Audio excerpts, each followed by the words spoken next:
Wade is guarding Bryant. Artest looking, gets it to Bryant. Bryant dribbling, has to put it up with the buzzer. Banks it in! He banks in the three!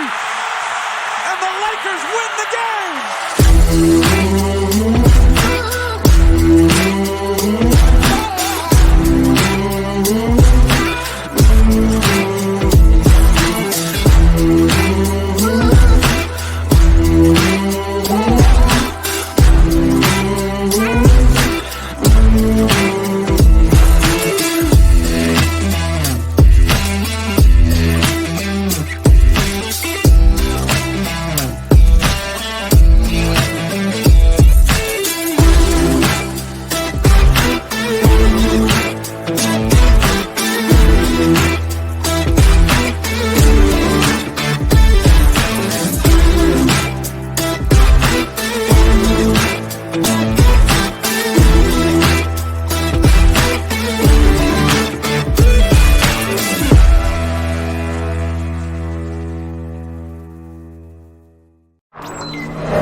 Good morning, Syndicate members. What is going on, man? It's Wednesday. You know what that means? That means we're live right here in Austin, Texas at Syndicate headquarters at 9 a.m. because that's the way we do it every Wednesday for Winning on Wednesday, man. My name's Tony Merwin. Hope you guys are having a fantastic week. It is the middle of the week, the peak of the week, hump day. Still haven't figured that out. But my boy here is Joe Camper, and he's going to tell you what it's all about. Let's go. Good morning, Insurance Syndicate. Thank y'all, as always, for tuning in. If you can, drop that in the comments that you can hear and see us. We are excited to have y'all tuning in with us. We have an amazing show, but as always, before we kick in on that, shout out to Viva Virtual Solutions, our main sponsor of the show. Shout out to Lily. It was actually happy belated. I know I said happy birthday to you on your birthday. Don't belated birthdays kind of drive you a little crazy? I don't know. I'm squirrel moment there. It's like, dude, it was 2 days ago. Why are you still wishing me happy birthday? But happy belated to Lily. If you guys didn't have a chance, drop her a belated birthday in the comments. We appreciate everything you do for the show, for all of our other channels, as well as shout out to Rob Lopez and Viva Virtual Solutions. You guys are awesome. We appreciate you. And so, like I said, we have an awesome show. I'm pretty excited to bring our guest on. I'm not bringing him on quite yet because we still, you know what time it is, right? Guys, go ahead and drop it in the comments because it's time for the weekly wins. Drop them in the comments. Drop those in the comments. We want to be able to celebrate y'all. And again, we appreciate you for tuning in. Mr. Merwin, what you got for your weekly win? It's an easy one. It's growth. Who doesn't like growth, right? We had a new interview come in for our second interview yesterday. We do a little bit of a different interview process than I think most people do. When I tell them about it, they're like, you do what? But we do a 3-step interview. With the second interview is a full day in the office watching the job in front of you, just observing. That's it. You're not participating. You were just watching, taking notes, and asking the occasional question. She came in, banged out her second interview like a champ. And after that, me and my partner Grace had a discussion, and we're going to offer her a job. Let's go. So we got a final interview scheduled Thursday. That's another one for Avila. Ka-ching, bringing him in. Super excited. Love it. Love it. Super pumped. I think I'm right there with you. You guys, some of y'all saw Tony's post in the Syndicate group yesterday. But man, I didn't think, Tony, we still got like, 4 more years left? Well, a little bit less than 4 years left of this place. We're going to be, not even 2 years into this place. And I think we might already start to be, we'll see, a little outgrowing it. But the bullpen was popping yesterday. It was really awesome. Just this whole week so far, the kickstart of it. Shout out to my new guys for Dylan Niesner and Jordan. We appreciate you guys for being back and just getting after it, man. That Monday meeting was great. And then just my week, man, this week has just been a bunch of trainings and on calls with agents. But my big weekly win, I'm not going to drop it yet because I can't. But it's a big ass call that I've got today. So I'm pretty excited for it. Through some mutual relationships that we were able to connect last week and then get something scheduled for this week. I'm really excited for it. So you know who you are. Shout out to you. I appreciate you. But that's, my weekly win. It's like the most low key. My weekly win is secret. I can't tell you. Yeah, I can't tell you what it is, but it's really cool though. You wish you knew, but you don't. I'm sorry. It's pretty big though. But again, y'all, thank you guys for tuning in. We're going to go ahead and get into the show. Like I said, I'm very excited to bring my friends and agent peers onto the show. They're actually probably some of the most regular listeners or members that are tuning into the live show. So we always appreciate engagement in the group. And really, they've only been in insurance for about a year now, and just the strides that I'm seeing them make, and they beat themselves up. But they are just doing amazing things as newer agents, and they're doing so as a married couple. So I just wanted to get them on here, allow them to introduce themselves, and we'll go ahead and get into it. So everybody, welcome to the stage, Jon and Jessica Suda. What's up, y'all? What's going on? You're looking at it. winning on Wednesday, baby. How you guys doing? We're doing. It's a normal Wednesday for us.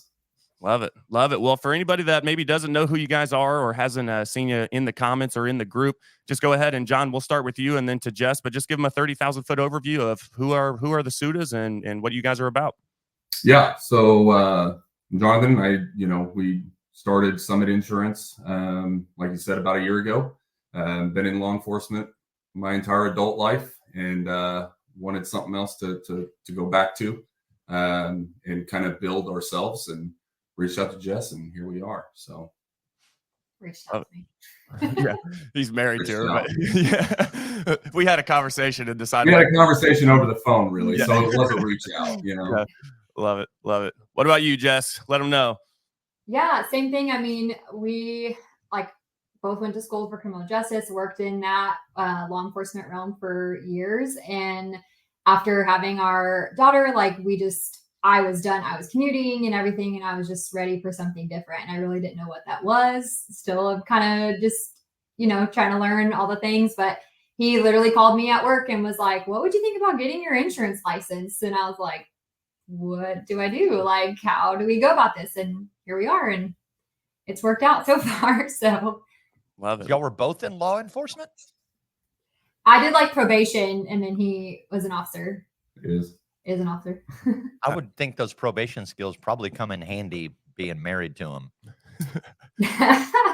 Yeah. Yeah. Some Unfortunately, of it does. she thinks it does. I remember our first call, and I'm vulnerable on this. I don't care who's watching, but me and Jess I think we were doing House of Dreams, and I was like, I called probation Probo, and I was just like, oh shit, you totally know I've been in trouble before now. Nobody calls it Probo unless you call it Probo. I was like, dang it. But hey, here we are, right? That's in our past. No judgment. Yeah. Did you guys meet? I mean, a little bit of in judgment. pursuit of law enforcement? What's that? Did y'all meet during your drive towards law enforcement, as you were We studying? met in college. College, yeah. Okay, met in college, and then turned out both of you were pursuing a direction in that path. Yeah. Yeah, our life kind of just always led us in the same places. So That's good. She liked baseball players, so I was one of those, and then she was turned into a badge bunny and kind of followed, along that That's road. not So true. Oh, I freaking love you guys. Even on the show, it's back and forth. Y'all, they were in the office for a week, and we had a blast, but it also got a lot of stuff done.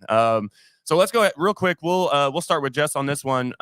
Jess, kind of just talk through some of that and some of your journey, obviously through probation, and maybe even some of the skills that you got, through that now you've been able to apply, and being now a business owner, right? And not only are you the sales agent and you're producing, you guys are also, having to run a business as well, right? And there's a difference between just getting, showing up and selling, but then making sure it all works and making sure it all makes sense, right?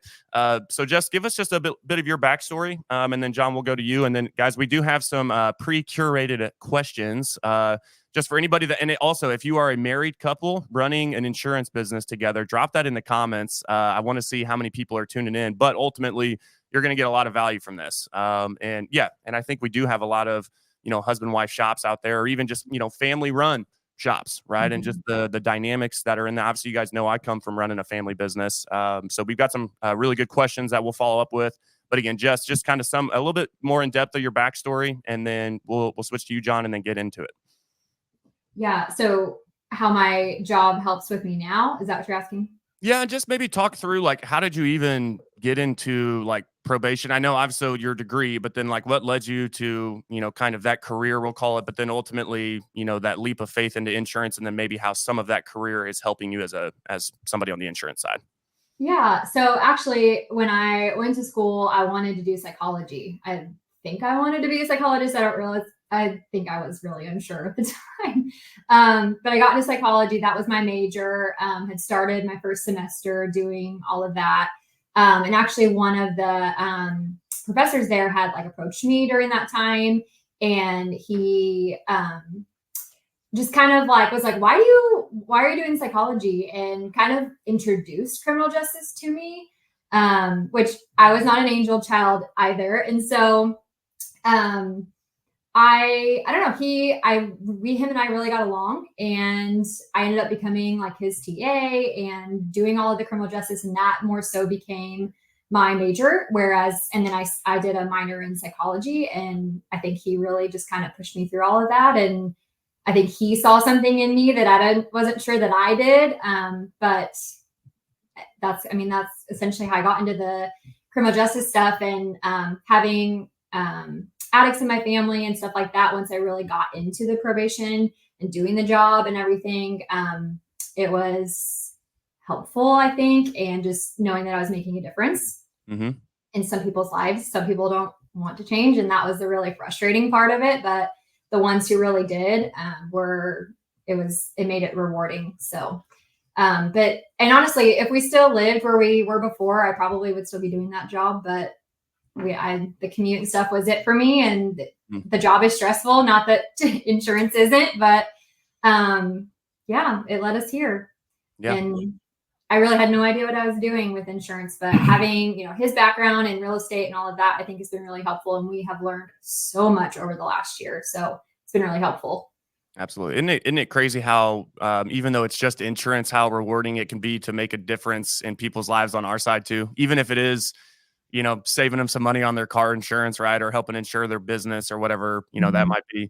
I think a lot of people miss that, like how much of a difference we actually do make in the insurance side of things. So, well, real quick, you started alluding to it. Jon, talk through some of your background, man. And just, kind of obviously talk about your role within the agency as well. Cause obviously you're running like pretty much like almost 3 full-time jobs. So yeah. Talk through some of that, maybe some of the work ethic behind that. Like, where does that come from too? I don't really know. I think it's more of, so going back, I always wanted to, I'm kind of like you, Joe, you always wanted to be insurance. I always wanted to be a cop since I was like 6, 7 years old. That's all I wanted to do.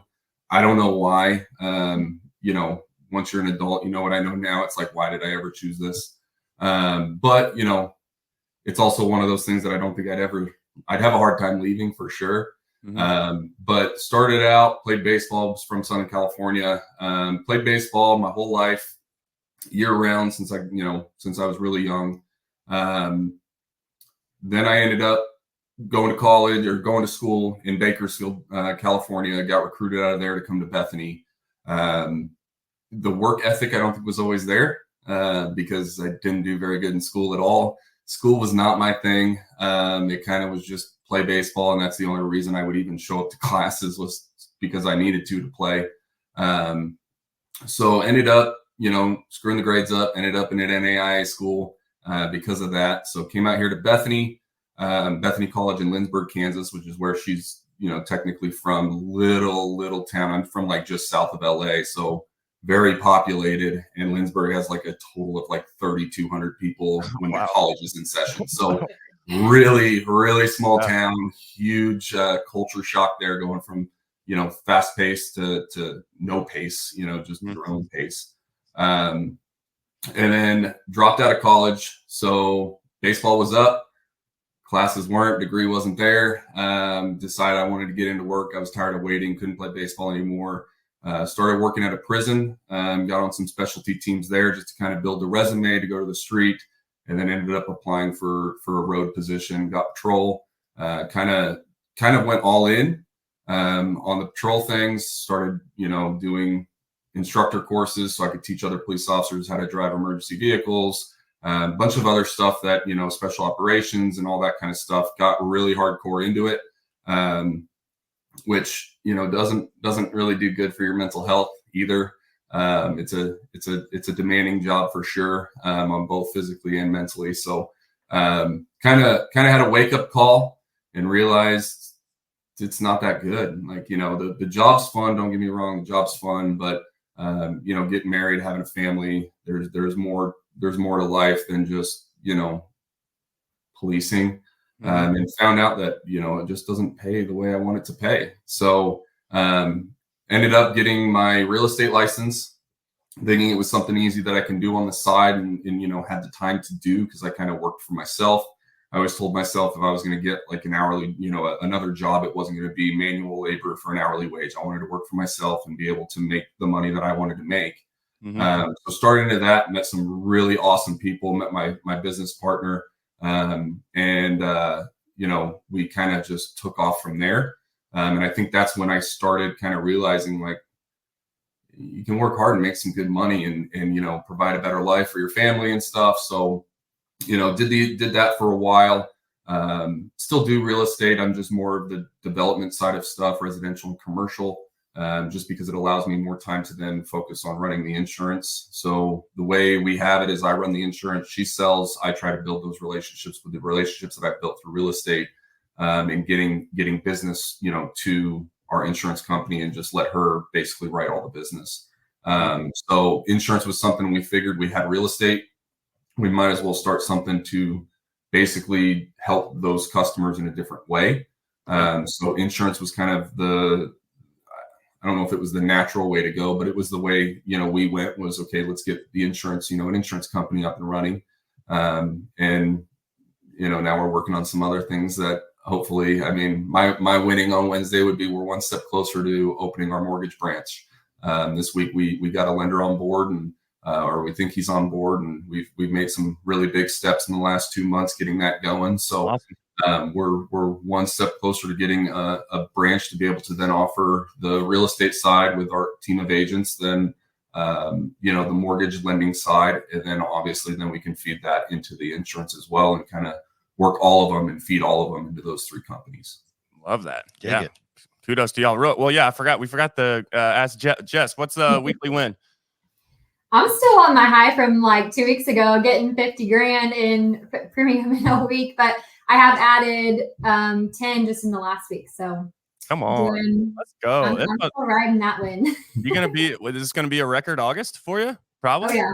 Yeah. Okay. I love it. Well, awesome. I love to hear that. Well, I'm going to go, because basically what you were just talking about, John, and just all the things that you guys have going, which I love. I wrote down diversification. I think that's so important to have some diversification within your business. Not to necessarily say, I know like Tony talks a lot about, you know, long obedience in one direction. And I think even though you guys have the multiple pieces of it, it all still is flowing kind of in one direction, if that makes sense, right? Everything's still congruent, and it all makes sense with each other. Oh, down the wrong pipe over there, Tony. But hey, my question, because of everything you were just saying there, John, and I know, Jess, that you're busy as well, and Mom, you guys have the kid. Like, I get all that. Trust me. How do you balance? My first question is, how do you balance your personal and professional life as a married couple and business partners? So how do you balance the professional and personal? How do you do it? Have us on in like another year, and we might be able to answer that. You know, it's difficult. It really is. You know, we went from me being the only one on the phone all the time to now, you know, she's on the phone a lot more. I don't think we've found that magical piece yet to that. And I don't think it's necessarily anything we're doing wrong. I think it's just right now we're in that building stage.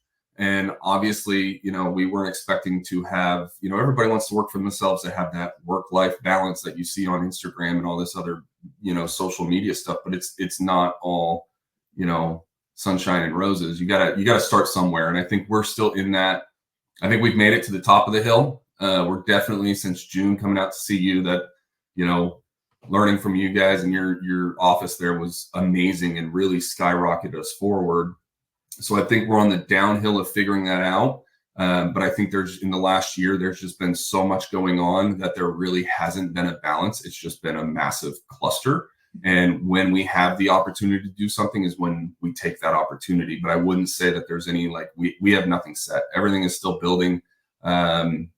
I mean, we haven't killed each other, so we're doing something right. But I don't think we found that magical formula to the work-life balance yet. I think that's still something in the making. I think it's close. I think it's definitely close, but it's definitely not. It's not 100% there yet. What's it like being, Jess? What's it like being like in that sales seat all day now, right? Like, obviously, it's a way different seat than you had been sitting in for years.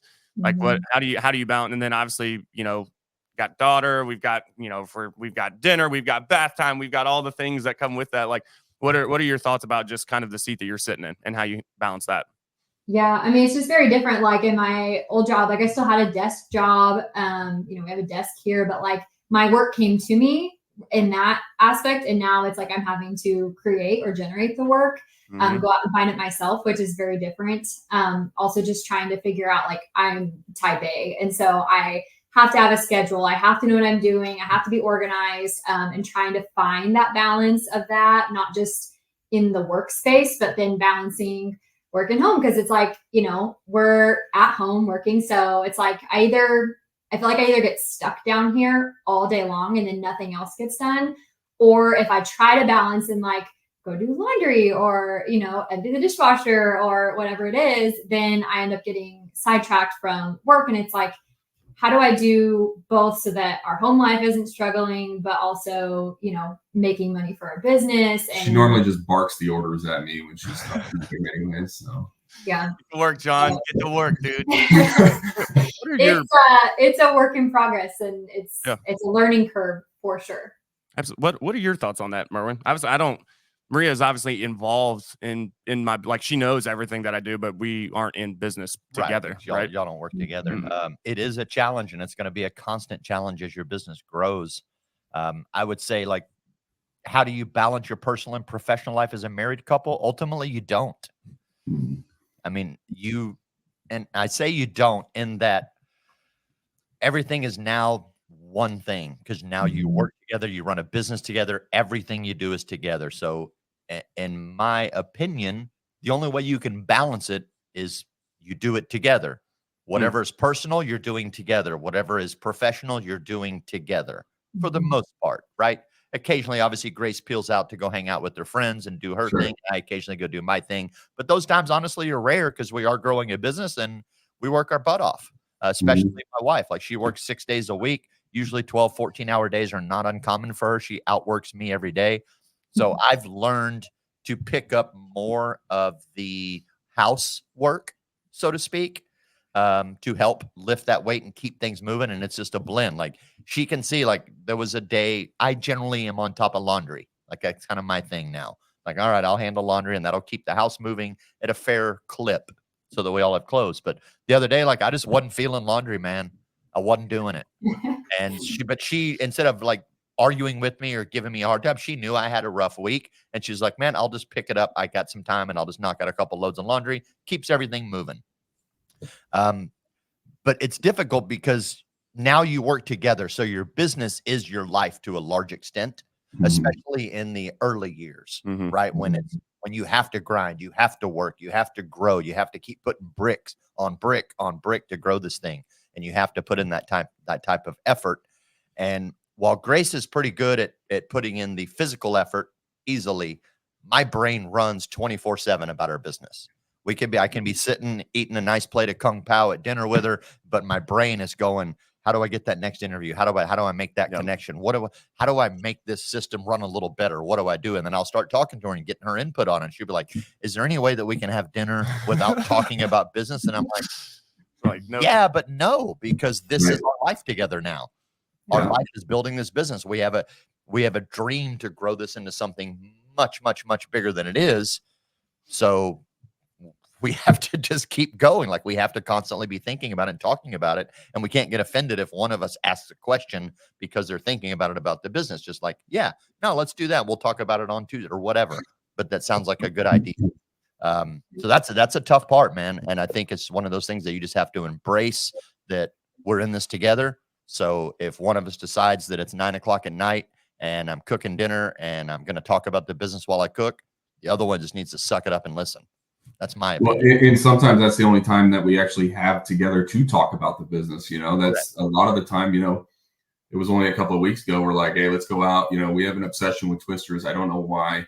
The movie. So every spring we watch the original Twisters, and that new one came out. So we're like, hey, let's go out, have a movie night, go to dinner, go to a movie that we haven't, a movie we haven't been to a movie in forever. So, and we caught ourselves talking about work at dinner, and it's like, well, shit, this is the only time we have together to even really talk, because during the day, I'm out in meetings or I'm on the phone, and then when I'm not on the phone, she's on the phone, and it's the only time that we have. And I think it started out a little rougher to where I'm used to that lifestyle. She wasn't. So when we kind of started, it was a little like she'd get frustrated about it. But now it's like it's talking about the dream and the dream we have together. So now it kind of makes sense, and we were both kind of having really good conversations during that time that we're not supposed to be working. So, and I think it is. It's like you said, we're both working to grow this a lot bigger than what it is, and we are both now excited about that. Especially seeing the downhill. We're not dealing with the things we have been dealing with. Hold on. Well, we're getting ready to bring that up though, buddy. I wasn't gonna go there, but I'm gonna go there because I think there are. This is just for new agents or new business owners. So John and Jess, don't let them fool you. They've done quite a few things in their first year of insurance. Acquiring a book of business is one of those things.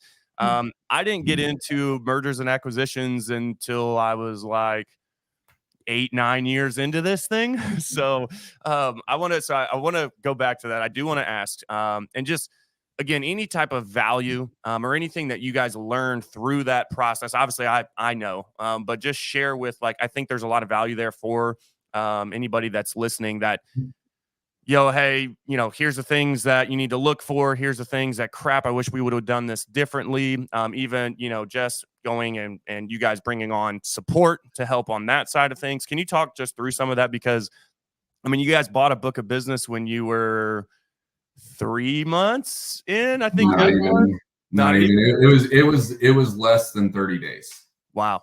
Okay. Yeah. Just kick off with that and just talk through some of that. I want to hear this. Well, I think acquiring the book, taught us everything maybe not to do in a way. And now, looking back, I think that is where a lot of my motivation comes from. And so I'm almost thankful that we jumped into the fire in the beginning, because otherwise I think my mindset may be a little bit different, and kind of what we were talking about earlier of wanting to help people. And, that was a lot of the reason why I love my job from before. And I am able to still feel that now. And I think that book in a weird way helped that, because we had so many people with so many issues, and we had to, figure out, we're there's an issue, but we don't really know what the issue is, how to fix it, how to whatever. I was on the phone with underwriters for all different carriers right in the beginning, got super comfortable with that. And just learning, again, kind of what not to do, or at least how to do things the correct way. And so now, I kind of always keep this in the back of my mind of I would rather lose clients or not have, not bind a policy or whatever it is, knowing that I did everything that I could, that they were covered the way they were supposed to be, than to downgrade their coverage or lose coverage or whatever it is just to make a sale. It's not about the money. Yes, we want to build a business, but we want to build a business that we're proud of, and not something that, came from just half-assed work, I guess. Yeah, most definitely. I think it also is, crap, we just bought this book. You want to keep the clients, right? But then you're oh, but man, this is statement. You want the bare bones type, and it's I don't. It's has E&O written all over it, and it's you know what? Just go, right? Just go find a call center or something. But that is a tough thing to weigh, right? Where you're oh, I don't want it to hit my bottom line, but at the same time, I really don't want to build my book of business with clients like this either. Or again, they're resistant to the, hey, when I call you and say, hey, look, this is how, this is our standard, this is how we do business, and they're well, screw that, and it's well, okay, then it sucks, but I've got to let you go, basically, right? Yeah. Talk through some of the other, we'll call it the organizational, the administrative things. Again, John, maybe some questions man, maybe I should have asked if there was digital files or if there was paper file. I remember when you called me and I was what are you doing? He's do I have to keep all these? And I was yeah, you kind of do for E&O. He's yeah. I don't mean, we're gonna have to get a storage unit for all this crap, but it's actually in Larry's grandma's shed or something at this point.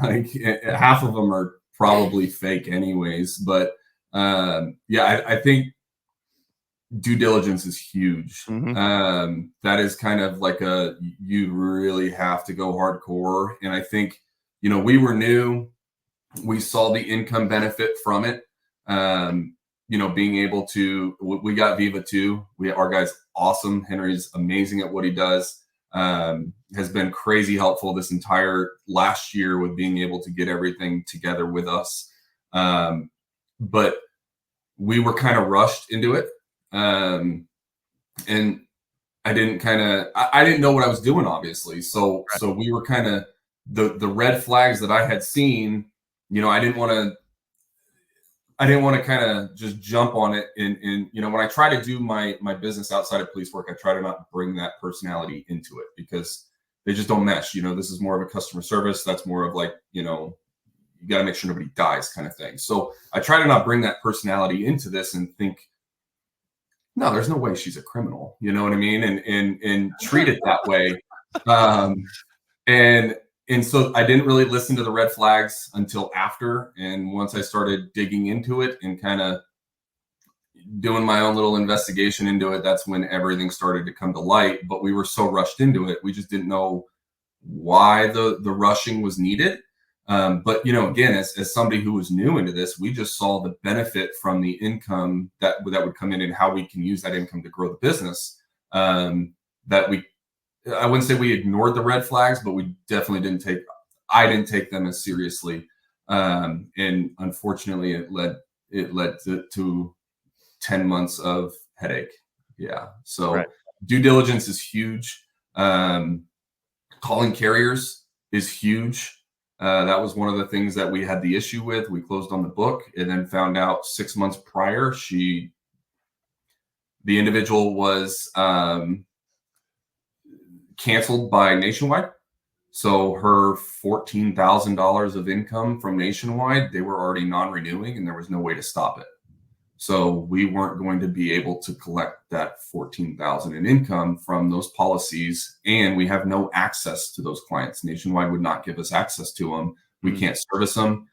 We don't even know what their names are. Well, and even when they did call, we had no home carriers at the time. So if they had their home with them and they're like, we're not renewing. And I'm like, sorry. There was really, we had one Kansas mutual company that we could write with, and their, underwriting was kind of strict. And so it was sorry, kind of SOL, and it sucked to have those conversations. But again, we've gotten easier at having those conversations of even if it's a friend or something, and I'm just hey, sorry, it doesn't, we're not beating your stuff. We've been able to, I don't know, get better at just having that. It's a tough conversation to have with anybody. We tried, but we can't. Especially when these people that were with Nationwide, they didn't do anything wrong. It wasn't because of claims. It wasn't because anything other than that agent was losing their license and they canceled her contract with her. So it's not their fault. That's a double whammy hard conversation right there. Yeah. So it's really, and then it took off. Everything kind of took off really south really quick. So that was in September when we bought. That closed on that book was September 22nd or something along there. Oh, wow. And then end of October, all of our carriers just took a shit on us, and we could not write a single home in Kansas except for that one carrier that was very strict guidelines. So that's when we kind of had to we sulked and licked our wounds for a couple of months there and realized this shit ain't working. So we got to do something. And that's when we kind of started shifting to the commercial side. Which again was kind of a kick to the gut, because the whole reason we started this was for our real estate people and pushing our real estate people into it. So, we were dealing with 3 wounds right there, with the book being terrible, the carriers leaving, and then not having anywhere to place our almost guaranteed clients from our real estate. So the whole reason we started it kind of just disappeared. And it's well, I guess we got to go back to the drawing board and start a new business plan. And that was commercial. So that's kind of where we've been at for now. And luckily now, our home carriers are slowly, we've gotten 2 in the last 2 months. So they're competitive here and there. So we're at least able to get a quote out, as opposed to before.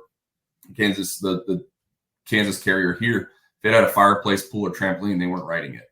So normally we'd ask those questions right off the bat. Do you have this? And they'd say yes. And it's sorry, you're going to have to find somewhere else. Right. So at least now we're able to get quotes out on those people. They're not always great, but it's at least something to get a conversation, get their information. And a lot of them, we've been doing this so long now, we know the conversation to have, like, hey, we can't place you now, but give us a little bit. Can we come back and reach back out to you? And I don't think we've had anybody say no. So, Right. At least we're building that relationship, and we're there for them too. And they now know we're there. So What you said there, dude, is so powerful. I hope everybody heard that.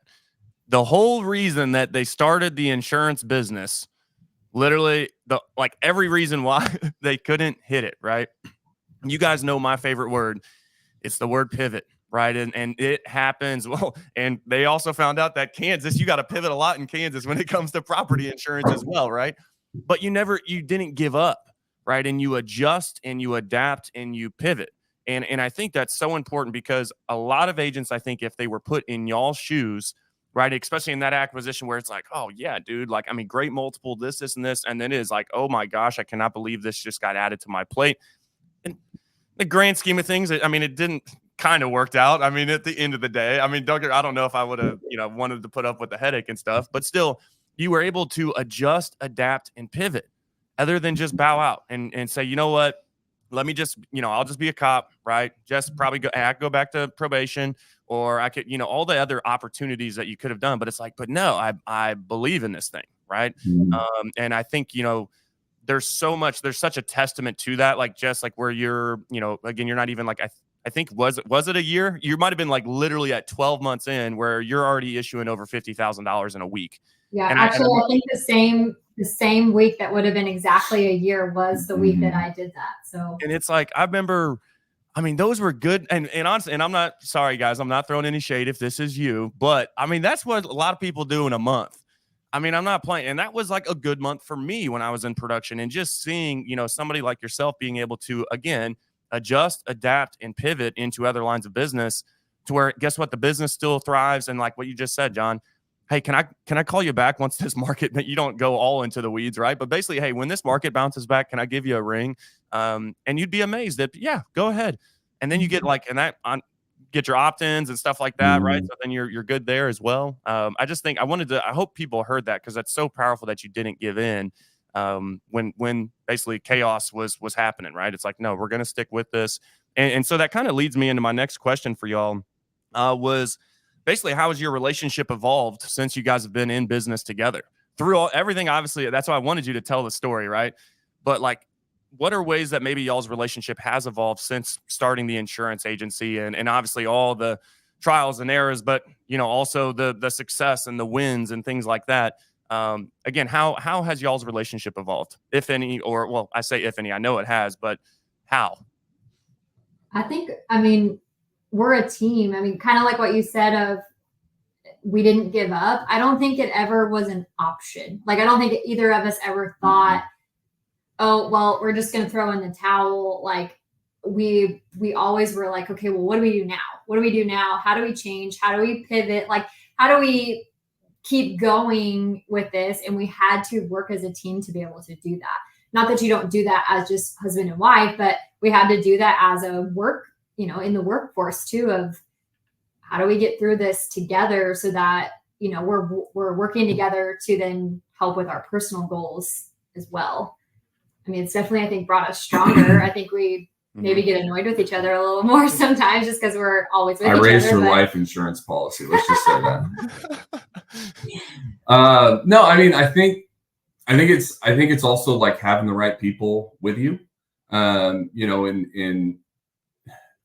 There's enough insurance business out there for everybody, regardless of who you partner with. There's enough for everybody. And I think if you make the right partners, that's also huge.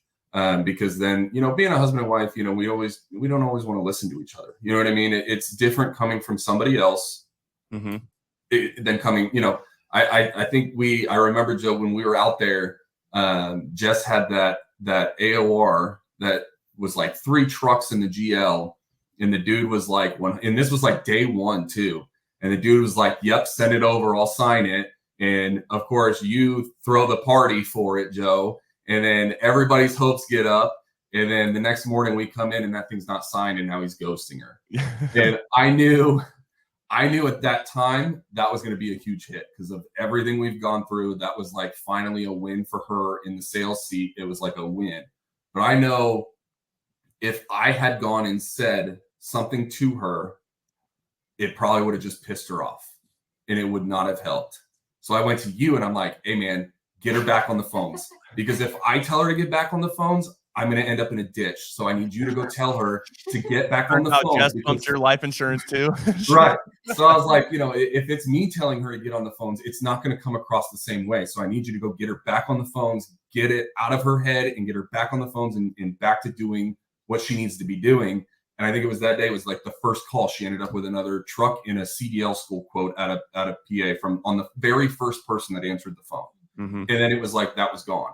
So I think there's also like knowing, you got to know your partner and know when to step in and when to maybe have somebody else relay the message because it's not going to come across the same. At that point too, I'd been telling her this shit for 9 months and, she's maybe soaked in 5% of it. So it's like, coming from somebody else, though, it's like, it's just a different feel than when it comes from your spouse. So I think also like, that's also how we've grown is knowing, we obviously knew what pissed each other off. We would do it on purpose sometimes, like every other married couple. So, but I think knowing when to say something and when not to say something is also a big part of it. And I think that's also what helps build, because yes, we are married, but when you're working, you still have to, it's kind of different. You got to kind of separate the two because you don't have the same conversations and you can't come with the same heat, during a marital argument of who's doing the dishes to the business of who's going to get on the phone. Tony's shaking his head. He's like, nope. It's just not the same. So knowing when to step in and when to just kind of let that person vent is also, which I think is a benefit of being married because we see that. We've been together for over 10 years now. We know when is the time to speak up and when's not. And then luckily, if you have somebody else there that's in the business that can be like, hey, can you have this conversation? Because, this is what's needed. But I know if I say it, it's just not going to go well. It's not going to relay the same message. Having that person there, I think is also huge. So what's your thoughts on that, Jess? No, I agree. And I was thinking actually not about in Texas, but in the beginning when I felt like I was drowning because I was trying to like help save whatever, all of the madness that was going on with the book. And then we did have some new stuff coming in and I was like, I am so overwhelmed that I just don't even know like how to do any of this or whatever. And Joe, you called me and like randomly, and then I found out afterwards, like Jon had told you to call, but I was like, that was more calming though, having you do that than him. And I think that like us knowing each other so well helps in knowing again, like when to step in, when to not. Like I know if he comes home from a bad day from work or whatever, I know like I can tell and I know to leave him alone, or I know like when to ask like, what do you need? Or, you know what I mean? So I think that was a learning curve from like just home life and converting that into work life. And something I think we're still working on, but yeah, definitely knowing your spouse is huge in that success. And that evolves too, right? As the business grows, as the roles change and more people get involved and you really, you're building a business, right? 100%. From an evolution standpoint, I can tell you that Grace and I have become closer as friends and partners going through this process. Like there's been moments where I've recognized that, hey, our friendship has gotten tighter, right? Closer in a lot of ways. And thinking a little bit more on that and kind of what you were describing, Jon, I feel like in our business side of it, we have to have very defined roles. Right. She's in charge of sales. She's in charge of overseeing and managing our agents from a kind of an activity and production and execution standpoint. I'm in charge of marketing, onboarding of new agents and contracting and pretty much business administration for the most part. And we do our best to stay out of each other's way. Right. We still communicate with each other. Hey, what do you think about this? If I do it this way, or what do you think about if we do it this way? Right. That works. But I have my roles, she has hers. And in the business, they're 100% defined. Go do your job, stay inside your lane, stay out of my lane.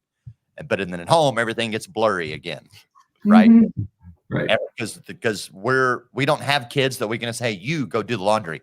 We don't have that good fortune, right? So we have to blend the responsibilities at home to make sure that home life runs and Right. it doesn't drag on our business, right? Right. If any of the two are going to suffer, we're going to let home life suffer just a little bit because it's not that big a deal, but we can't let the business suffer. Right. Right. Yep. Love it. Love it. Well, as we'll go for a little bit longer here, because I kind of want to wrap it up with, and then this is very broad, but I want to see where you guys go with it. But basically the year, I mean, this year or this month is basically the 1 year anniversary of Summit, right? Or at least really getting up and running and doing your all's thing.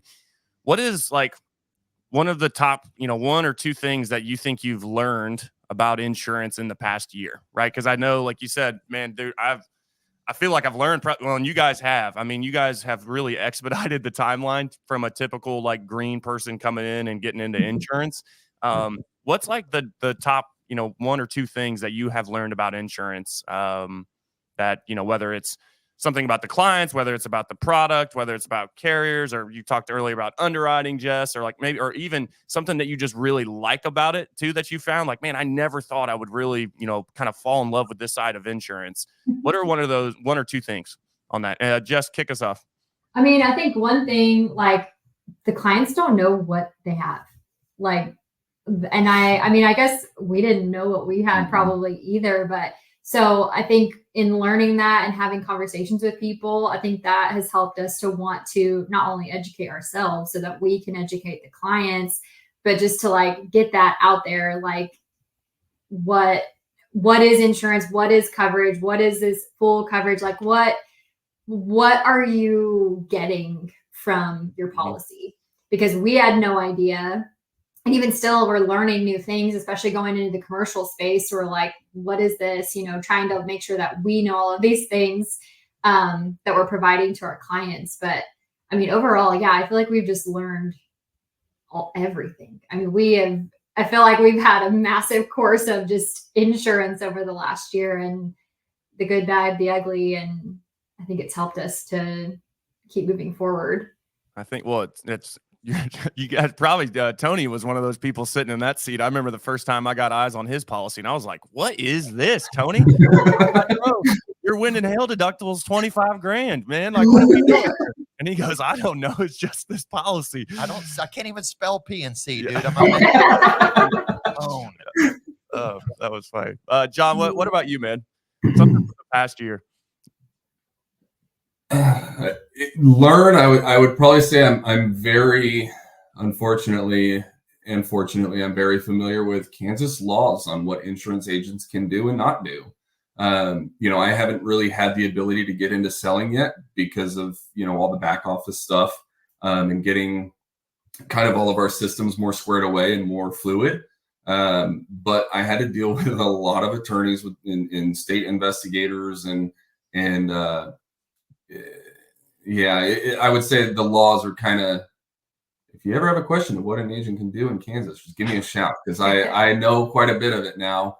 And again, it's not a bad thing. At least now I know what we can do and what we can't. But I would say learning wise, that's kind of what I learned in insurance, and that my wife is actually a pretty good salesperson. So I found that out. I wasn't sure how that was going to go, but that's definitely something I learned along the way. Love it. What's one thing that you found that you liked about insurance? Like, he's gonna say nothing. I don't know. One thing. Come on, you got one thing I know you like about it. I mean, it's kind of, I don't think that it's anything specific. I think it's just like, it's exciting to know that it's just the business itself. I think it's cool to see. Like I said, I mean, there in the first, we came out to see you in June. Before then, we were maybe on average it was very fluctuate. I mean, we would quote and probably 15 to 40,000, and it was, I mean, the 40,000 wasn't often. And then, starting in June, she quoted 131,000 in premium, 185 in July, and she's gotten 80 this month.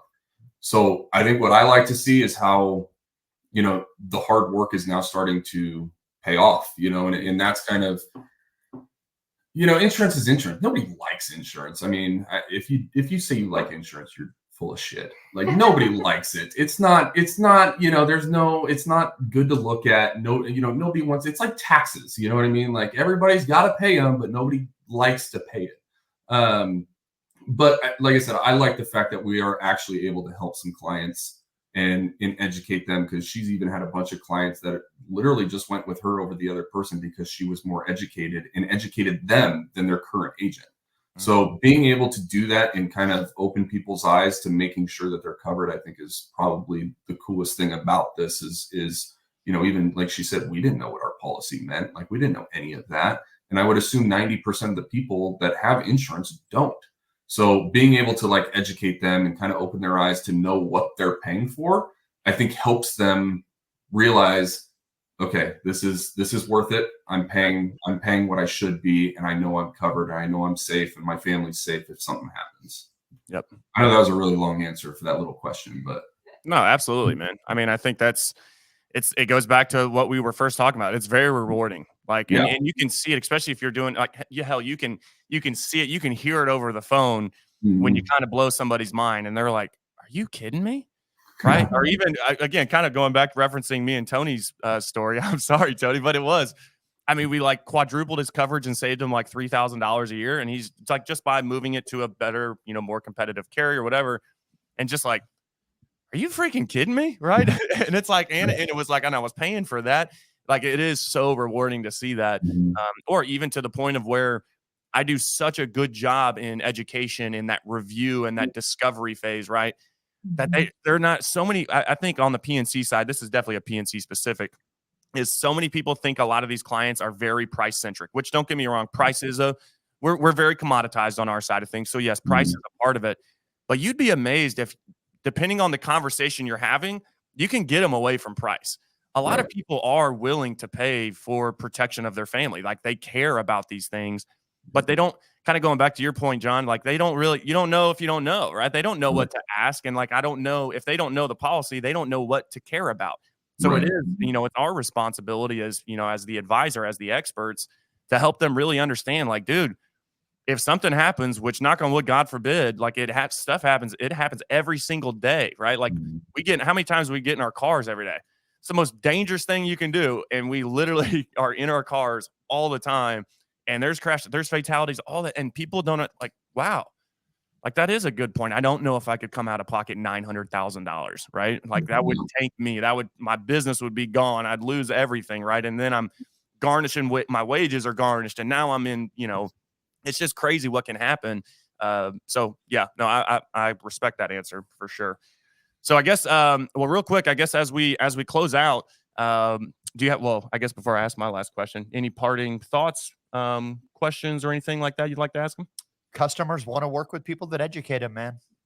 Ultimately, especially in today's world where the amount of information is a little bit overwhelming, but there's a lot of information they can get online. So a lot of our consumers sometimes are already a little bit educated. But they want to see that other person is going to educate them a little more, because an educated customer now is empowered to make smarter decisions, and they have confidence as a buyer. And it's easier for them to talk to another salesperson about that service because they're a little bit more educated on it. So they're a little bit confident. So they're going to be able to weed out bullshit from the next agent a lot easier. Makes sense. Makes it easier to retain them once you get them educated and empowered like that, I think. Right. 100%. Well, as we wrap up, final question. What is next on the horizon for old Summit Insurance? What you guys got cooking? I know, obviously, so you already shared the brokerage on the mortgage side of things. So I know that's going to be a big step for y'all. But what else is in the next 12 months, right? What's next up for Summit? Well, I think so. This wasn't a planned thing, but when we went to Texas and we did our like content stuff with you, everybody kind of blew us up here of like, oh, you're starting a podcast? Like, that's so cool. And we were like, no, but might have got some shit at work for it, but they'll move on. But I feel like everybody has mentioned our videos and all this stuff, and so we're kind of working on getting something going there. And I think that falls in with that education piece of like, that's the main reason we want to do that. So like, if we're going to do it, what are we going to talk about? Because we can talk about insurance, and I'm sure we will, talk like what is insurance and stuff, but education, just local business owners trying to be like, with the community and stuff like that. So I think that is something that we're hopefully going to be rolling out soon. And the next time we see you, we're flying. We're not going to drive. Yeah. We're going to fly. Yes, definitely fly. Don't fly, America. Yeah. No. Well, we're going to fly, though. Yeah, I'm not laying too much chaos. Yeah. Like last time, anybody didn't know, on their way here, they drove here from Kansas and they got hit with a massive hailstorm. And then on the way home, a crazy person like jumping on somebody's car or something like that. He's swinging at them on the middle of the freeway. Good job, Oklahoma City. Shout out to anybody there. The people there. Good job there. That's awesome though. I'm hyped for the podcast. I remember, Jeff, when we were recording that first content, you're like, but those, I mean, it's so powerful, right? And isn't it crazy? Right. Mm-hmm. From what, maybe not even an hour of total content, I think that we shot here in the studio, like how much you were able to repurpose to the point of where literally people are like, dang, like we really, and content is king, which I guess leads me to the close, which is the content creation workshop next month, y'all. It is September 20th. I'm going to go ahead and drop the news. I haven't shared it yet, but I was working on something big yesterday.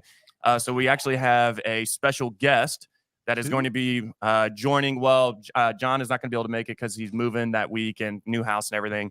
But we do have an awesome freaking guest that's coming. His name is Ryan Stewman, and he is the founder of Apex, $1 Million Mastermind, the Hardcore Closer. You guys have all seen him. I've had him on quite a few, 2 to 3 podcasts now here within the syndicate. I'm in the Apex group in the Mastermind, but he will be showing up. And the guy, when you talk about content, the guy's been doing it for freaking ever. So we're really excited for that. Again, it's in Austin, Texas, y'all. September 20th. It's a one-day event, content creation workshop. We're talking lapel mics, selfie sticks, ring lights, and then we're getting a party bus for the VIPs. We're taking you around Austin, and literally we are going to help you create basically professional content and have something. Basically, you can post a piece of content, if not multiples, for the next 6 months going into 2025. So it's a one-day event. Again, it's September 20th here in Austin, Texas.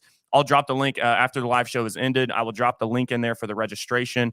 That are Lily, if you have that, if you can drop that in the comments, we'd love to see y'all there. But it's L. Denning, David Denning, myself, Mr. Merwin here, Mrs. Merwin as well. And then we've got Ryan Stewman coming to town. So we're excited. It's going to be awesome. We'll drop that registration link in the comments there for you guys. And hopefully I get to see Jess there as well. We'll see if she's actually going to make it or not. But no, anyways, y'all, thank you guys so much for being here. I love to just hop on a call with y'all. You guys are awesome. You're doing amazing things. I know you're just like me. You hold yourself to a high standard, which is why you beat yourself up so much. But seriously, 1 year into this thing, y'all are doing an amazing freaking job. So it was awesome to have you on. And Mr. Merwin, go ahead and close us out, my man. Boom. Thank you all for tuning in. As always, man, the show is here every Wednesday. We do it live. That's how we do it. Every Wednesday, 9 a.m. Central. Please tune in. And if you don't tune in live, hey, don't fret.